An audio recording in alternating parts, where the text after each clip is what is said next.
मध्य प्रदेश में ज्यादातर ticket final होते ही माहौल तनावपूर्ण हो गया है। जिनके टिकट कटे उनके जज्बात बदल गए। भोपाल में कांग्रेस दफ्तर के सामने बड़े नेताओं के पुतले जलाए जा रहे हैं, तोड़फोड़ हो रही है। टिकट नहीं मिलने से गुस्साए दावेदारों ने मोर्चे खोल दिए हैं। बीजेपी कांग्रेस में जिन्हें भाव नहीं मिला वो बसपा, सपा और आम आदमी पार्टी की तरफ देख रहे हैं। कई नेताओं ने अपनी पार्टी छोड़ दी और निर्दलीय चुनाव लड़ेंगे। पार्टियों को चिंता है कि बागी उनका खेल न खराब कर दें। 2018 में ऐसा हो भी चुका है। तब बीजेपी कांग्रेस के 25 से ज्यादा नेता पार्टी के खिलाफ मैदान में उतरे थे। 5 सीटों पर बीजेपी के दिग्गज चुनाव हार गए थे। कांग्रेस को 7 सीटों पर हार मिली थी। इस बार भी दोनों पार्टियों ने अपनों को छोड़कर दूसरे दलों से आए बागियों को उम्मीदवार बनाया। पहले बात 2018 में बगावत के परिणामों की। बगावत के परिणामों की बात करें तो दमोह की हाई प्रोफाइल सीट की चर्चा खास हो जाती है। यह भाजपा का गढ़ था। यहां से दिग्गज नेता जयंत मलैया लगातार जीतते आ रहे थे। 2018 के चुनाव में भाजपा के रामकृष्ण कुसमारिया बागी हो गए। उन्होंने निर्दलीय चुनाव लड़ा। कुसमारिया को केवल 1131 वोट मिले, लेकिन इसका परिणाम यह हुआ कि जयंत मलैया अपना यह गढ़ महज 798 वोटों के अंतर से गंवा बैठे। यहां से कांग्रेस के राहुल सिंह जीते। कुसमारिया पड़ोस की पथरिया सीट से भी उम्मीदवार थे। वहां उन्हें 8755 वोट मिले। इस सीट पर भाजपा के लाखन पटेल 2205 वोटों से हार गए। यहां से बसपा की रामबाई जीती। कुछ ऐसा ही परिणाम ग्वालियर दक्षिण विधानसभा सीट का रहा। यहां से भाजपा की बागी समीक्षा गुप्ता ने निर्दलीय चुनाव लड़ा। उन्हें 30,745 वोट मिले। वहीं भाजपा के अधिकृत उम्मीदवार नारायण सिंह कुशवाहा ने 56,248 वोट हासिल किए। कांग्रेस उम्मीदवार प्रवीण पाठक 56,369 वोट पाकर यहां से जीत गए थे। इस सीट पर हार जीत का अंतर कितना था? 121 वोट।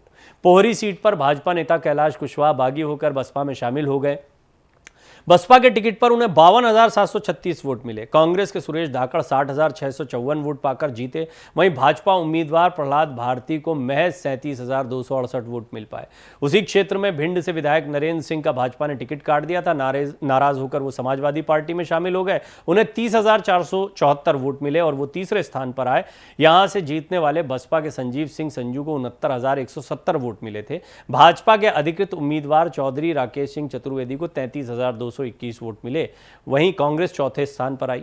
उज्जैन उत्तर से कांग्रेस से बागी होकर लड़ी माया त्रिवेदी को 13,072 वोट मिले थे। कांग्रेस उम्मीदवार राजेंद्र भारती को 51,547 वोट हासिल हुए। वहीं यहां से जीतने वाले भाजपा उम्मीदवार पारस जैन को 77,271 वोट मिले थे। बड़वानी सीट पर कांग्रेस से बागी होकर निर्दलीय लड़े राजन मंडलोई को 49,364 वोट मिले थे। वो दूसरे नंबर पर रहे थे। कांग्रेस के अधिकृत उम्मीदवार रमेश पटेल 34,084 वोट ही पा सके। भाजपा के प्रेम सिंह पटेल यहां से 88,151 वोट पाकर जीते थे।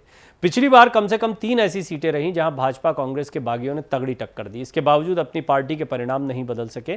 पनागर सीट पर भाजपा से बागी भरत यादव 42,569 वोट इनको मिले थे। इसके बाद भी भाजपा जीती। यहां से भाजपा के सुशील तिवारी को 82,358 वोट मिले। कांग्रेस की सम्मति सैनी को 40,629 वोट ही आए थे। अलीराजपुर से कांग्रेस के शमशेर सिंह चौहान ने बगावत कर निर्दलीय चुनाव लड़ा, लेकिन अंतिम स्थान पर रहे थे। तो ऐसा भी होता है कि कई बार ये बगावत करके चुनाव लड़ते लेकिन बड़ा असर नहीं डाल पाते। उन्हें 1654 वोट मिले थे। कांग्रेस के अधिकृत उम्मीदवार मुकेश रावत को 82,017 वोट मिले थे और वो जीत गए थे। भाजपा के नागर सिंह चौहान 60,055 वोट पाकर दूसरे नंबर पर थे। जोबट से कांग्रेस के बागी विशाल रावत ने मुश्किल में डाला था।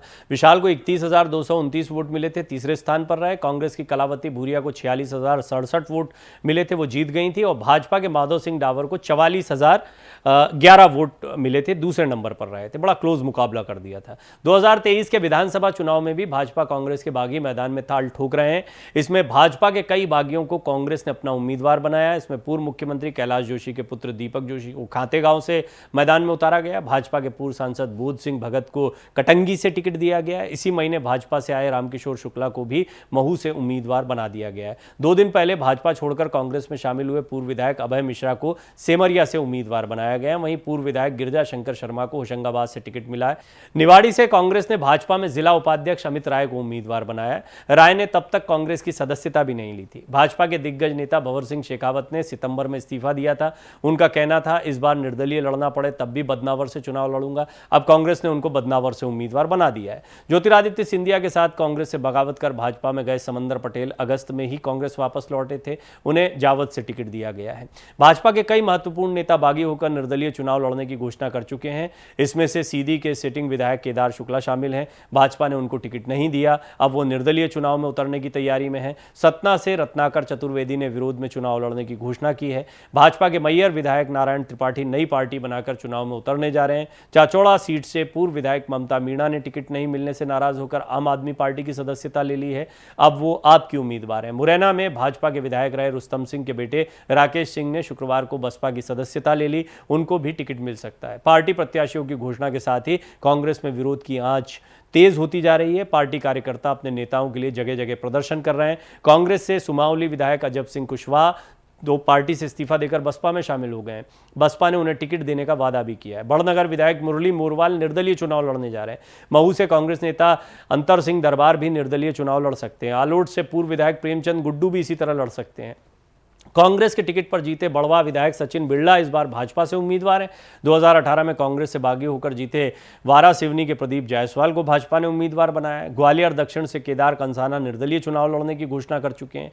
काला पीपल से चतुर्भुज तोमर टिकट नहीं मिलने से आपके साथ चले गए। बीजावर से टिकट नहीं मिलने पर राजेश शर्मा ने भी इस्तीफा दे दिया। तो बागियों का खेल एक होता है, ये समीकरण होता है, इसीलिए सीटों के बंटवारे में इतना समय लगता है और इसीलिए दोनों पार्टियों को इतनी जमकर जद्दोजहद करनी पड़ती है। लेकिन बगावत तो फिर भी होती है। अब देखना होगा कि 2018 की तरह इस बार कितने बागी खेल बिगाड़ते हैं।